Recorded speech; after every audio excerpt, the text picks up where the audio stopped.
As campanhas dos candidatos à presidência que passaram para o segundo turno tiveram pontos positivos e negativos. Manifestações, redes sociais e notícias falsas acabaram influenciando a percepção dos eleitores. Eleição para presidente da República definida, a hora é de enxergar erros e acertos. O do PT de Fernando Haddad, segundo este especialista, foi o de insistir por muito tempo na candidatura do ex-presidente Lula, que está preso, condenado pela justiça. O Haddad é uma figura política jovem, jovial, tem uma formação acadêmica que o caracteriza como alguém muito preparado. O primeiro ato dele de segundo turno, na campanha de segundo turno, foi visitar o Lula, mas quando ele rompe com isso, ou tenta se afastar disso, aparentemente ficou tarde demais. Parecia mais acertado naquele momento, se ele explorasse muito mais as suas qualidades, como ele fez nessa reta final, do que se prender a figura do Lula lá atrás, que de alguma maneira pode ter comprometido a campanha dele.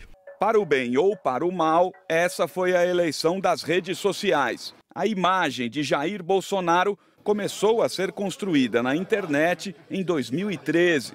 Ele ocupou o lugar de oposição ao PT, que sofria com escândalos de corrupção. Bolsonaro vinha também construindo essa imagem que ele acabou por, de fato, consolidar desde os protestos de 2013, começo de 2014, quando ele se apresenta de maneira um pouco mais ruidosa, esse anti-PT, ele tem um discurso muito forte de segurança. A campanha de Haddad pagou também o preço do pouco tempo. O ex-prefeito de São Paulo só foi lançado oficialmente como candidato em 11 de setembro.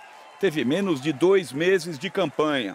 A diferença entre Bolsonaro e Haddad foi de 10 milhões de votos. A eleição de Jair Bolsonaro põe fim a uma sequência de vitórias do Partido dos Trabalhadores nos últimos 16 anos. Para os especialistas, 2 episódios foram decisivos para o resultado. E nenhum deles foi criado pelas campanhas.